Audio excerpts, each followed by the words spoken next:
So, for as long as I can remember, my memory has been bad. I was kind of hoping you weren't going to laugh at that, but I'll take it. I can't remember conversations that I've just had. I don't know where I've left my phone. If I don't write an idea down, it's gone, sometimes forever. You know, I can remember some things. Phone numbers are generally okay. I am pretty sure I remember my parents' birthdays and their anniversary. I can remember people's faces, so I'll recognize your face, but I probably am not going to remember your name. The worst thing about this is the conversation part. I'll be talking with someone, having a serious business conversation with somebody, and parts of it are just going to disappear. I know this. It's true of every conversation I ever have. Some part of that conversation is going to go away. Sometimes when I'm in the middle of a sentence, I'll forget where I'm going with that sentence, and I'll have to stop. A few years ago, I developed the skill of just being able to admit it, that I have no idea where I'm going and I need to stop talking right now. This stuff makes me feel like there's something wrong with my brain. When I was in school, I really didn't do homework at all. I'm really smart, and my parents and my teachers knew that and just thought I was lazy. They'd say things like,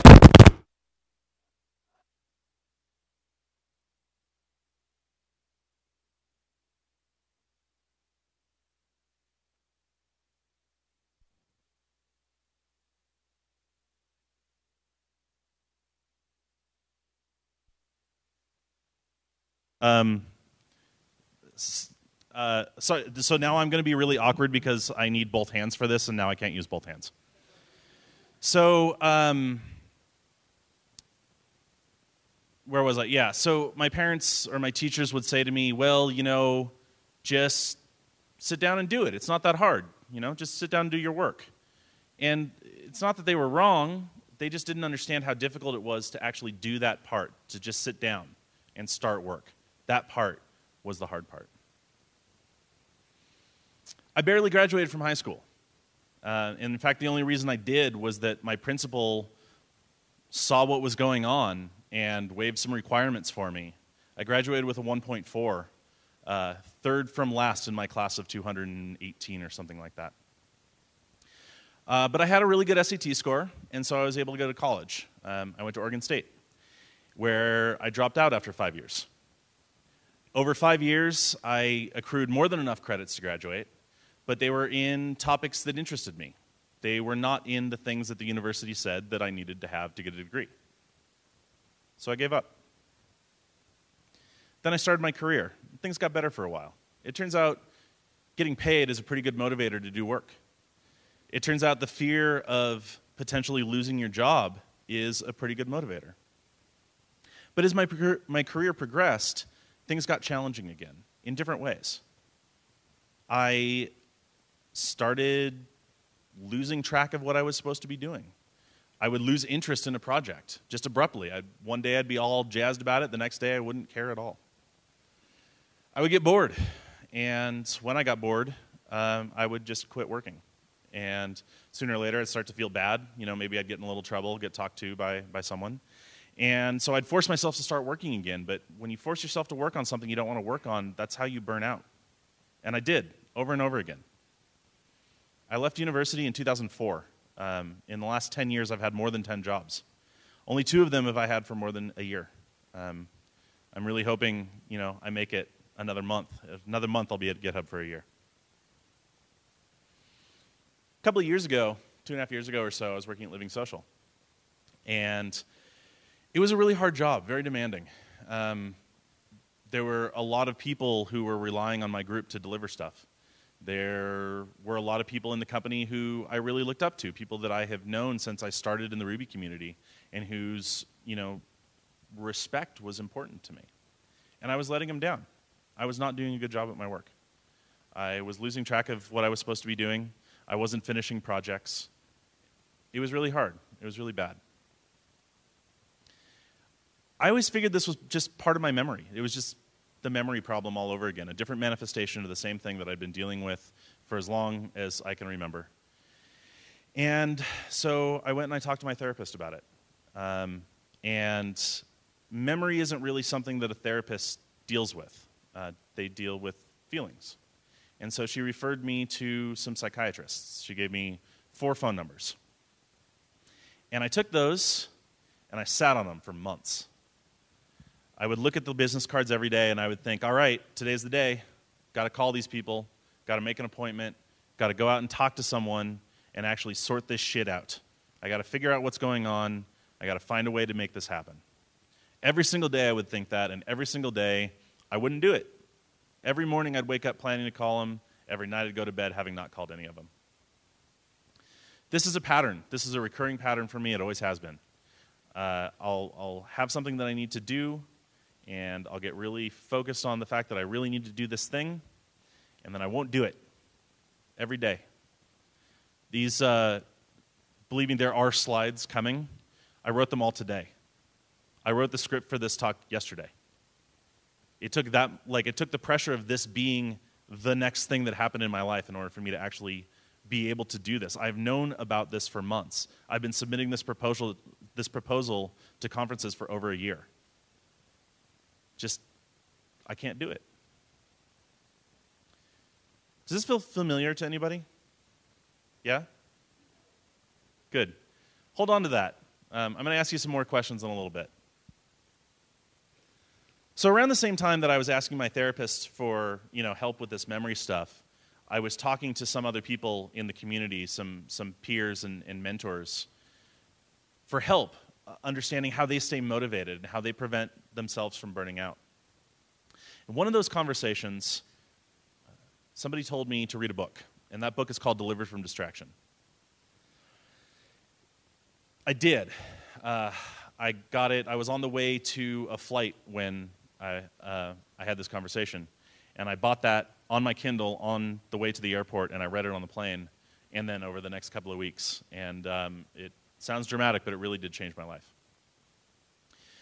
It's written by 2 doctors, Ned Hallowell and John Rady, and they're both psychiatrists, and they both have ADHD. They're both old enough that ADHD did not exist when they were kids, which is interesting for reasons that I'll get to in a few minutes. But the book is really a guidebook. It helps to understand what ADHD feels like. There's a lot of information in there about symptoms and not causes, but contributing factors and diagnosis and treatment. But there's also a lot of stories. Stories from the author's individual experience as being adults with ADHD, and stories from patients that they have treated, both children and adults.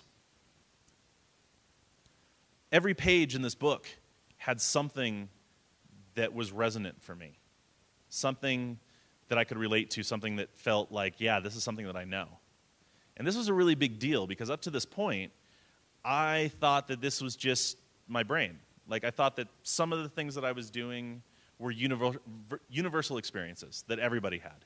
And I thought some of them were unique to me, that a combination of my personality and my upbringing and my brain chemistry meant that X, my memory was due just to genetics, is kind of what I thought. But reading Delivered from Distraction really helped me to understand that other people felt the same way I did. And that's part of the reason why I'm here doing this right now, is that I want you to know that there are other people out there who feel the way you feel. It really motivated me to finally get some help. When I got home from that trip, about a week after I had that conversation, I had read almost all of the book. And that day, I finally found that I had the motivation to call those psych referrals. And I found one of them. It turned out a woman in Seattle, where I live, who knew about ADHD because her husband has it. And her husband was diagnosed as an adult, and so she's familiar with this. So I started seeing her. And I started seeing her 2 years ago, and it has really helped me. So I think it's worth a minute to talk about what ADHD actually is. The most common definition for it comes, or the de facto definition in the United States comes from the Diagnostic and Statistical Manual of Mental Disorders, which is the coding standard and basically the Bible for psychiatrists. It's called the DSM.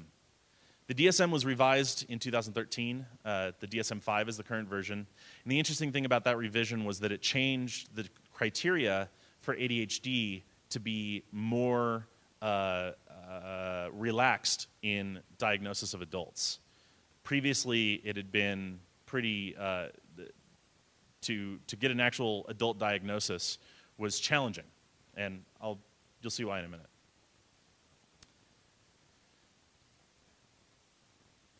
The way that the definition works in the DSM is that there are two lists of 9 criteria, which I'll show you in a second. These are the symptoms of ADHD. And in order to be considered to have, in order to qualify for a diagnosis, you have to have 6 in each of those categories. What the DSM-5 changed is that in adults, that number's only 5. And it also changed some other wording that sort of subtly changed the diagnostic criteria. None of this really matters because it's not like this is a hard and fast rule, but it helps practitioners who are unfamiliar with ADHD more accurately and easily diagnose adults, which is valuable because I'm an adult when I found out about all this. So like I said, there's 2 lists of 9 symptoms. I'll show you them in a second. You have to have had symptoms prior to age 12. Those symptoms have to impact your life negatively in some way, and they have to be present in more than one context in your life. So at home, at work, in social situations, more than one of those. These are the inattention symptoms, the first half of it. I think of these as the internal ones, the ones that are in your head that people can't necessarily see from the outside. You might have a hard time focusing on details in your work, or you might be, inaccurate or miss little things. You might find it hard to get things done at all, to finish discrete tasks. You might have a hard time focusing on someone when they're talking to you, like I am now. Your mind might wander, and people might be able to tell that. When they're talking to you, you might seem not fully present in that conversation. You might not be able to remember the last thing that was said.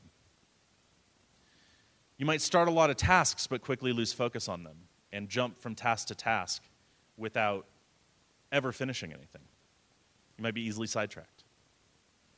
You might have a hard time dealing with sequential tasks like recipes or filling out a form or anything that has to be done in a specific order.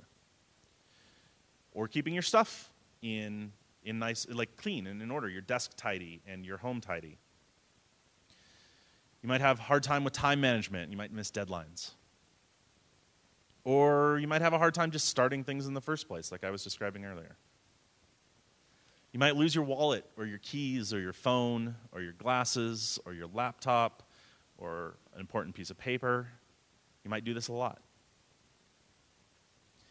You might get interrupted mentally by things that other people can easily ignore.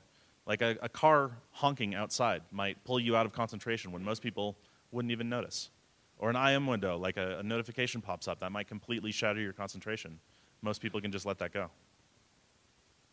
In adults, this symptom in particular can also include the situation where your brain just all of a sudden decides that it wants to think about something else. You're focused on something, and then another thought comes in, an unrelated thought, and everything goes to hell.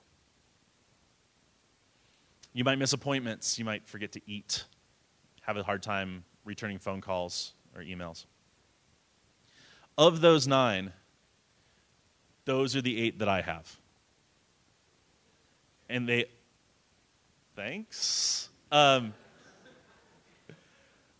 Seriously though, my ADHD is predominantly inattentive. The avoidance one is interesting. It's what I was talking about earlier, where it's not that I don't want to do something. It's not that I actively avoid it. It's that I, for reasons that I don't understand, can't start. So, these are then the hyperactivity ones. I think of these as the external symptoms, the ones that people can see just by looking at you and observing how you behave and how you move and how you hold yourself. These tend to be more prevalent in children, and so you'll see a lot of the language. By the way, all of this language is copied directly out of the DSM. a lot of it seems focused on kids. But, you might move around a lot, fidget, which is not something we think of adults doing, right? You might leave your seat at times when it's maybe not all that appropriate to do so, like if you're just at work and you might just like stand up randomly and go do something for no good reason. You might leave your place in line. Or this one in adults manifests as feelings of restlessness, physical restlessness, the need to move. You might have a hard time doing things quietly. You might find that in order to really concentrate on activity, it has to be something that stimulates you in more than one way. Sitting and reading a book quietly might be difficult. You might need background noise to do it. You might have a hard time sitting in one place for a long period of time, in a restaurant or in a meeting. And others might be able to notice this about you, might be able to see that it looks like you need to move, that you look restless. You might talk too much. Or you might talk over people and interrupt them and finish their sentences for them and generally just not be a respectful conversational partner. Or you might inject yourself into things that you maybe weren't invited to, conversations or people's work. This is a common problem with people who pair a lot, is that sometimes someone will just take over. And that's, not saying that is necessarily means that person has ADD, but that's what this symptom means. I have 6 of these. The fidgeting is leg bouncing. When I'm sitting down, I bounce my leg. Like lots of people do that. No big deal, right? I pace all the time. It's amazing that I'm not doing it as much right now as I thought. I thought I was going to be back and forth the whole time, but I'm not. And I feel physically restless almost all the time. I feel the constant need to move. These symptoms in particular, the hyperactivity ones, because they're so visible, they can be really embarrassing. And this is where it starts to really hurt to have ADHD as an adult. In addition to not, the inattentive symptoms where it's hard to just do your work, these ones, you're actually sort of violating things that you know as an adult that you shouldn't be doing. You know that it's not okay to talk over somebody, but you do it anyway. And it's not that you choose to, it's just what happens. It's just your brain does it. It's hard to control, and it sucks. So so that's all the symptoms. Like, what is it really like?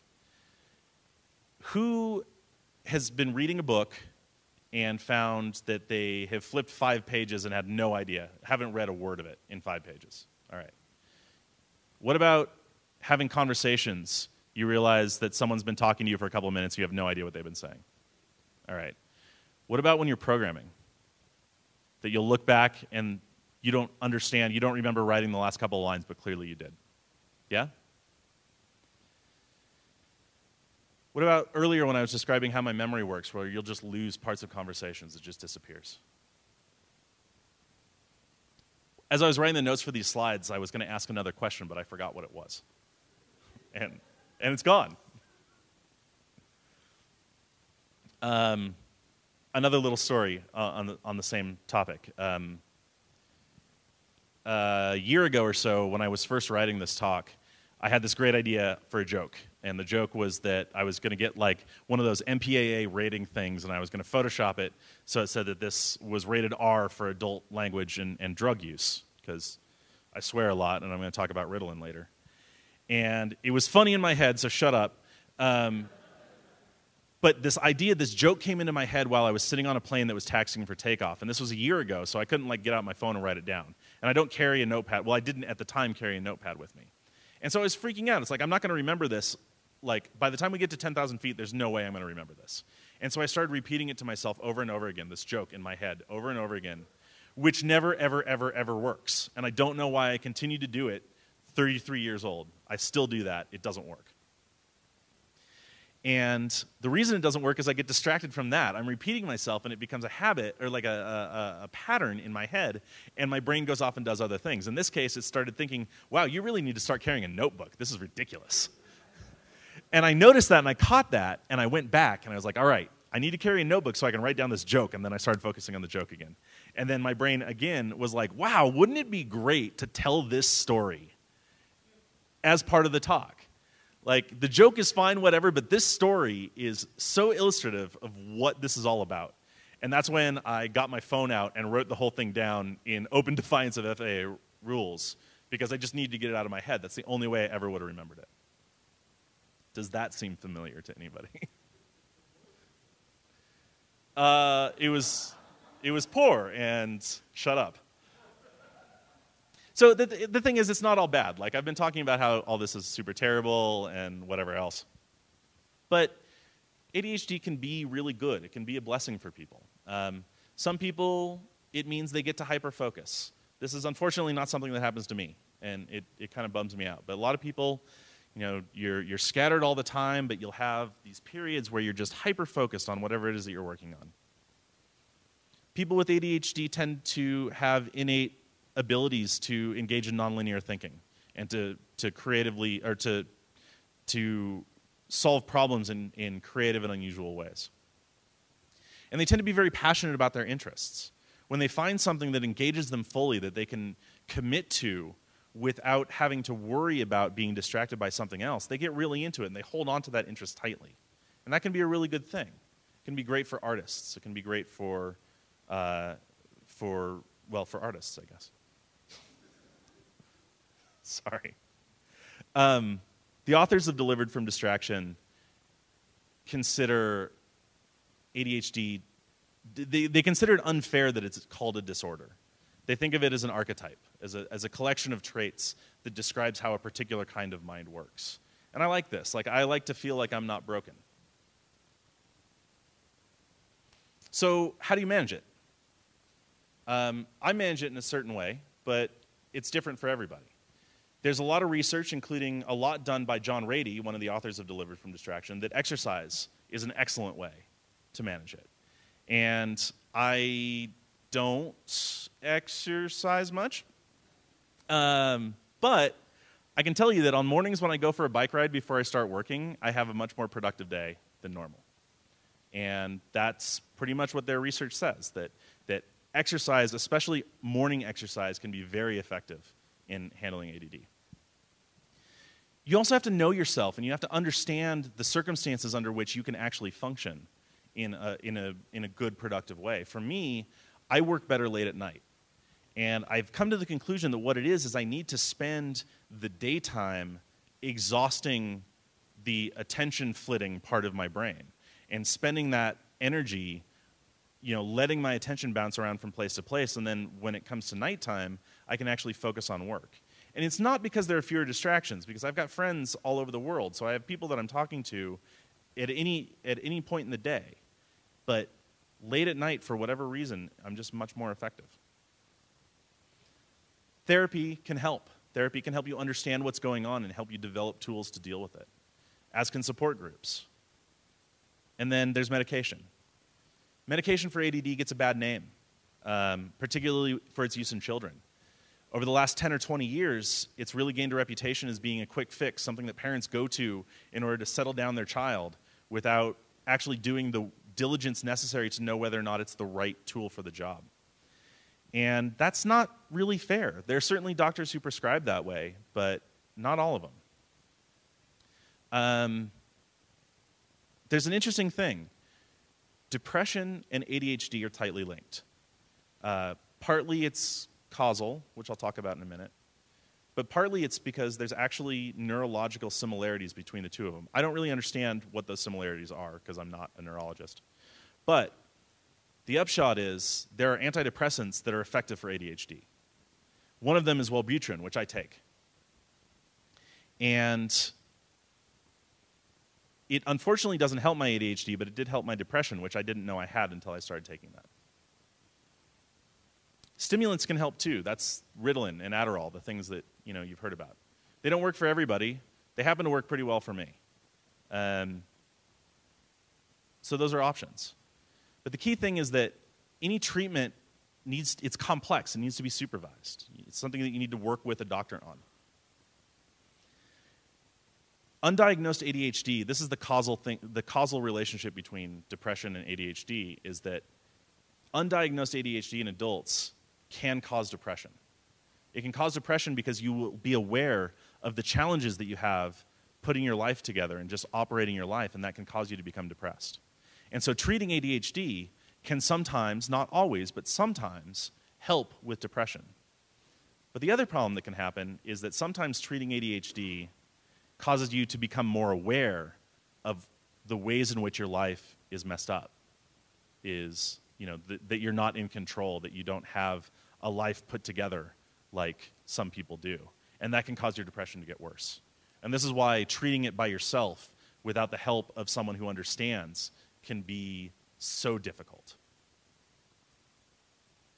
There's another thing that happens, which is when you are diagnosed with and truly accept that you have a mental disorder or a difference in the way that your mind operates, or that your brain operates, because there's a difference between your brain and your mind.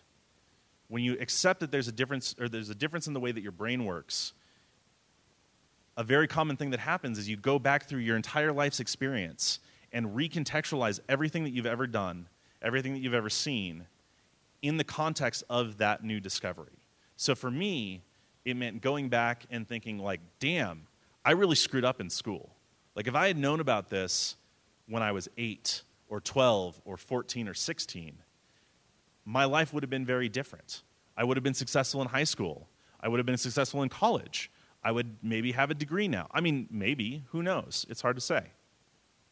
And that can be a really challenging experience because it's like all of a sudden, here's a thing that you didn't know about that affected your life in a really profound way that you can't do anything about except feel shitty about the fact you didn't know about it earlier. And that's really hard. That's another reason why it's really important to have help when you're dealing with this stuff. But, to be honest, I wouldn't trade any of it. I wouldn't get rid of this stuff. I could deal with my memory being a little bit better, but I've also come up with really good coping mechanisms for the way that it is. A lot of the skills that I really value, like the skills that I'm proud of, things I'm good at, are at least in part due to my ADHD. I can be very creative when solving problems. I can intuitively understand systems and situations and find ways to address them quickly. And I'm really proud of that. Like, that's a thing that I think is really cool. And, the inattention stuff can be fun too. Like, I think there's a lot of people here who probably follow me on Twitter, and you probably see my OHs from bars of people saying ridiculous bullshit at bars, right? The only reason I can do that is because I can be talking to someone and hearing someone else's conversation at the same time. And so I'll be in a conversation with somebody, or I'll be reading a book, or I'll be like hacking at a bar, because I do that a lot because it's awesome. And someone will say something stupid, and I'll be able to like hear that stupid thing that they said and get it to Twitter without necessarily interrupting the other thing I was doing. And that's awesome. I love that. That's a superpower as far as I'm concerned. So anyway, what's the point of all this? The point is that I found this stuff out through kind of a painful process, and I'm hoping that there's at least one person here who doesn't have to go through that same amount of pain because they heard this. If this stuff felt familiar to you, you should go and buy a copy of Delivered from Distraction. And you should read it, and you should highlight every single thing in it that sounds familiar, even a little bit familiar. This is how I did it. And I ended up highlighting more than 25% of that book. Read it, highlight that stuff, take it to your therapist, take it to your doctor, and say, look, I'm concerned that I might have ADHD, and I would like to talk to someone about it. Get a referral to a psychiatrist, or in Washington State where I live, there is a type of registered nurse who can do psychiatric stuff, a practitioner, someone who specializes in this stuff, and go and talk to them. That's what I got. Good luck. Thanks.